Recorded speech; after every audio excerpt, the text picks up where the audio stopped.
ठीक, चल तो हमको ये बताओ कि जो क्रोमोसोम है वो किसके मिलकर बना होता है? डीएनए और हिस्टोन प्रोटीन, जिसमें डीएनए कितना होता है 40% और प्रोटीन कितना रहेगा 60% रहेगा। ठीक है, ओके। नेक्स्ट देखो, डीएनए क्या है? Is a double helical structure होता है। ठीक है, उसमें जो बनता है स्ट्रक्चर, उसमें देखा ना नाइट्रोजनस बेस कंपाउंड होता है। उस कंपाउंड का नाम क्या होगा? एडेनिन होता है, एडेनिन होगा, ग्वानिन होगा, साइटोसिन होगा और एक तो थायमिन होगा।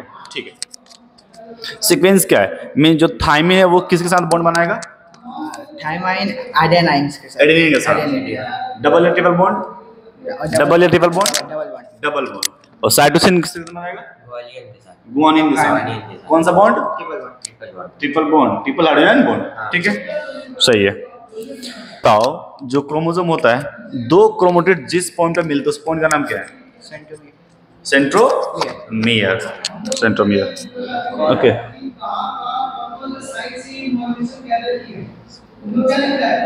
सेंट्रोमियर है, ओके।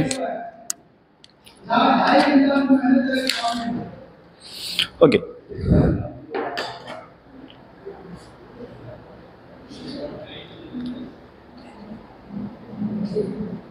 ठीक। अच्छा, अगला सवाल ये है मेरा कि सेल डिवीजन का रोल क्या है?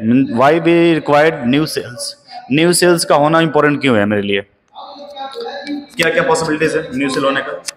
पहला तो फॉर द ग्रोथ होगा, उसके बाद सेल का रिप्लेसमेंट हो सकता है, उसके बाद रिपेयर ऑफ सेल, मान लो कोई सेल टूट गया उसको रिपेयर कर सकते हैं, उसके बाद न्यू सेल प्रोडक्शन, नया सेल भी बन सकता है ना। ओके, जो सेल डिवीजन है वो बेसिकली कितने फेज में होता है? Two phases. कौन कौन सा होगा आपका? इंटरफेज एंड एम फेज, जिसको म्यूटेज बोलते हैं। M phase and interphase. अच्छा, इंटरफेज का एक और नाम हो क्या होता है? Resting phase, also known as resting phase. ठीक है, अच्छा, इंटरफेज में सेल का डिवाइड होता नहीं होता? सवाल यह है कि इंटरफेज के अंदर सेल अपने आप को डिवाइड करता कि नहीं करता? नहीं करता। तो इंटरफेज में एक्चुअली में होता क्या है? बड़ा होता है, आरएनए सिंथेसिस, सेल ग्रोथ करेगा, होता है, आरएनए एंड डीएनए का सिंथेसिस होगा। ठीक है, माइटोकॉन्ड्रिया टूटता है और रेप्लिकेट होता है क्या? रेप्लिकेट नहीं होता, इससे बन जाता है। ठीक, एम फेज में कितने पार्ट्स होते हैं? एम फेज में कितना पार्ट होता है? एम फेज का 4। कौन कौन सा? Prophase, metaphase, anaphase, telophase. Telophase, सही है क्या? ओके, एम फेज को हम लोग और किस फेज से नाम जानते हैं? तो एम फेज का 2 पार्ट था, कौन कौन सा? Karyokinesis and cytokinesis. What is the meaning of karyokinesis? The breaking of nucleus. Division of nucleus. And what is meaning of cytokinesis? Division of cytoplasm. Okay. Okay. तो अगर मान लो हम इंटरफेस की बात करेंगे, इसके अंदर कितने पार्ट्स होते हैं? G1 फेज, उसके बाद रेस्टिंग फेज आएगा, S phase and G2 phase आएगा। G1 फेज में क्या क्या होता है? आरएनए सिंथेसिस प्रोटीन होता है, आरएनए और प्रोटीन का सिंथेसिस होगा। ठीक है, उसके बाद माइटोकॉन्ड्रिया डिवाइड हो जाएगा। सही है। एंड क्लोरोप्लास्ट भी क्या होता है? डिवाइड हो जाता है। बहुत बढ़िया। एस फेज के अंदर क्या होता है? एस फेज का मतलब क्या है? एस फेज में क्या होता है? डीएनए सिंथेसाइज होता है। S phase is also known as synthesis phase. इसके अंदर क्या होता है? डीएनए का सिंथेसाइज होता है। बहुत बढ़िया। और कुछ बोलेंगे इसके बारे में? एस फेज के बारे में? क्रोमोसोम का रेप्लिकेट या फिर डुप्लीकेट हो जाता है, लेकिन वो अलग अटैच होता है, अलग नहीं होता है, अटैच रहता है। ओके, उसके बाद क्या फेज आता है? G2। उसमें क्या होता होगा? उसमें आरएनए से प्रोटीन सिंथेसिस होता है बस। दोबारा मतलब फिर से एक बार, मतलब जीवन में जो चीज होता है वही चीज दोबारा G2 फेज में भी होता है। सही है क्या? ठीक, ओके। अब जो मेरा आरएनए है, फॉर्मेशन ऑफ न्यू डीएनए अपने वो कैसे रेप्लिकेट करता है? वो जैसे जैसे एस फेज में आएगा, जब सेल डिवीजन फॉर्म में आएगा तो डीएनए अपने आप को फिर से रेप्लिकेट करके 2 डीएनए फॉर्म कर लेता है। ठीक, ये तो हो गया। ओके, एक क्वेश्चन है, can the cell goes on endlessly? मतलब जो सेल डिवीजन है या फिर जो सेल साइकिल है, क्या वो हमेशा चलता रहता है? क्यों? एग्जाम्पल दो, मतलब ऐसा एग्जाम्पल दो जहां पर सेल डिवाइड नहीं होता है। ब्रेन और नर्व सेल। श्योर है आप? Means brain cell and nerve cell के अंदर सेल डिवीजन नहीं होता है। ठीक है। लीवर में क्या होता है? सेल डिवीजन होता है या नहीं होता है? होता है, इसीलिए लीवर बढ़ जाता है क्या? enlargement होता है। एनलार्ज हो सकते हैं, बहुत बढ़िया। अच्छा, प्लांट्स के अंदर किस वाले सेल के अंदर मतलब सेल का ग्रोथ होता है? मेरिस्टेम में होता है। मेरिस्टेमेटिक टिश्यूज, हाँ, मेरिस्टेम। मेरिस्टेमेटिक सेल में उसमें होता है, ठीक है, बढ़िया है। चलो, अच्छा, जो सेल डिवीजन था हमारा, उसका जो दो पार्ट था, कौन कौन सा? माइटोसिस एंड मियोसिस, ये दो पार्ट होता है। कौन कौन सा? माइटोसिस एंड मियोसिस, ठीक है। माइटोसिस सेल डिवीजन के अंदर क्या रिक्वायरमेंट होती है? मतलब किस वाले सेल को हम बोलेंगे कि ये माइटोसिस सेल डिवीजन है? जिसमें एक मदर सेल होता है बस। मींस जिसके अंदर सिर्फ पेरेंट सेल एक ही होता है, मतलब दो पेरेंट सेल नीचे होता है। और व्हाट अबाउट द मियोसिस? इसमें पेरेंट सेल मदर सेल दोनों होता है। दोनों चाहिए, मतलब आपको पेरेंट एंड मदर्स, दो पेरेंट्स का रिक्वायरमेंट होता है, उसको क्या बोलेंगे? मियोसिस। और सिंगल वालों क्या बोलेंगे? माइटोसिस, ठीक है, बहुत बढ़िया। एग्जाम्पल क्या है मियोसिस का? बता दो। मियोसिस सेल डिवीजन का एग्जाम्पल क्या है? ट्राई करो तुम लोग। स्पर्म और एग। स्पर्म एंड एग, जैसे कि मेल फीमेल, हाँ। वो मियोसिस हो गया ना, ठीक है। रिप्रोडक्शन इन द कैट क्या होगा? मियोसिस और mitosis? Mitosis.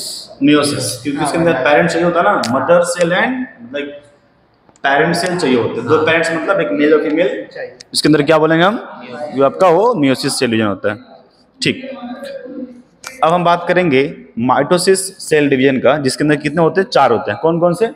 Prophase, anaphase, metaphase and telophase. Prophase में ऐसी कौन कौन सी घटनाएं होती हैं जो तुमको दिखता है? मतलब प्रोफेज एक्चुअल में क्या है? क्रोमोसोम डिस्टिंक्ट हो जाता है, दिखने लगता है। क्रोमोसोम डिस्टिंक्ट इसलिए आपको विजिबल है। अब ठीक है, नेक्स्ट। जो न्यूक्लियोटाइड होता है वो अपोजिट टू पोल घूमने जाने लगता है। न्यूक्लियोटाइड्स पोल के अपोजिट में मूव करना स्टार्ट कर देता है। उसके बाद मेंबर और न्यूक्लियस से nucleus and nuclear nuclear member ये दोनों ही गायब हो जाता है। दोनों ही फिर स्पाइनल फाइबर निकलने लगता है। बोलो, स्पाइनल फाइबर। स्ट्रेस बनने लगता है हाँ, ना, स्ट्रेस का बढ़ना हो शुरू होता है। अच्छा, what about the centrioles in prophase? Centrioles का बताओ, कुछ बताओ। सेंट्रियोल्स क्या करता है प्रोफेज के अंदर? सेंट्रियोल्स। सेंट्रियोल्स टूटता नहीं, टूटता है? नहीं, टूटता नहीं है। टूटता नहीं है, हाँ। ठीक है, ओके। मीन्स अपने आप को लेकिन सेंट्रियोल डुप्लीकेट कर लेता है, ठीक है, और अस्टर का फॉर्म होने लगता है, ठीक है, ओके। अच्छा, what about the metaphase? Metaphase में क्या क्या होता है? जो माइक्रोजोम जो क्रोमोजोम होता है वो ठीक हो जाता है, विजिबल हो जाता है कंप्लीटली। और जो क्रोमोजोम है वो इक्वेटर लाइन में प्लेट में चला, मतलब कि in the case of metaphase chromosomes place like a equator in the middle of the cell, यही है ना, ठीक है। तो उसको हम कैसे याद करते थे? उसको हम याद करते थे एमटीबी सॉन्ग से, है ना। जैसे एम का मतलब क्या आता है? मिडिल, क्रोमोसोम होगा वो मिडिल में आ जाएगा। उसके बाद क्रोमोसोम टी बोले तो थिकनेस, ठीक है, वो मोटा हो जाएगा। वी फॉर विजिबली, मतलब विजिबल है।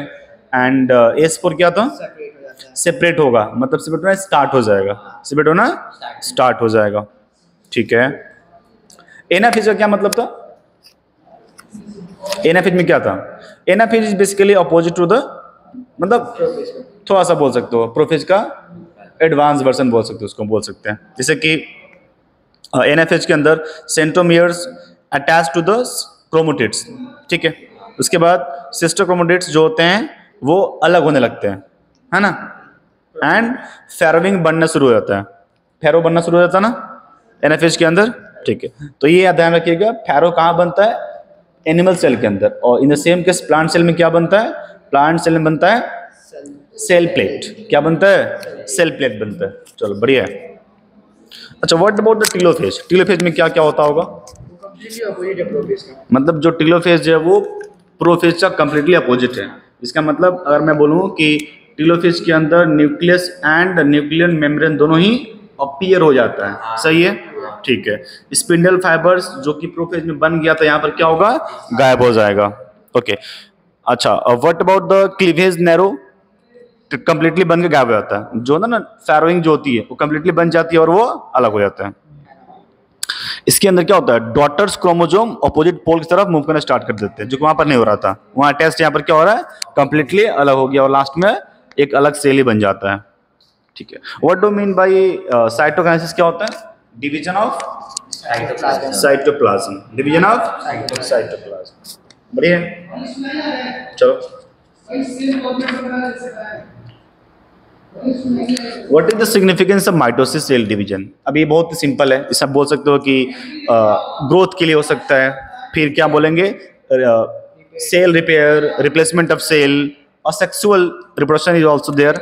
और माइटोसिस में एग्जांपल क्या था? Asexual reproduction. एग्जांपल था amoeba and yeast, amoeba and yeast एक एग्जांपल है, ध्यान रखिएगा, ठीक है। चलो, और मियोसिस के अंदर क्या है सर? अच्छा, mitosis cell division is also known as this type of, याद है मैंने आपको दो चीज सिखाई थी, माइटोसिस एंड मियोसिस। मियोसिस में क्या होता था? Haploid division, reductional cell division. And what is about the mitosis? Equational cell division. मतलब क्रोमोसोम्स का नंबर क्या होता है? सेम ही रहता है, चेंज नहीं होता है, चेंज नहीं होता है।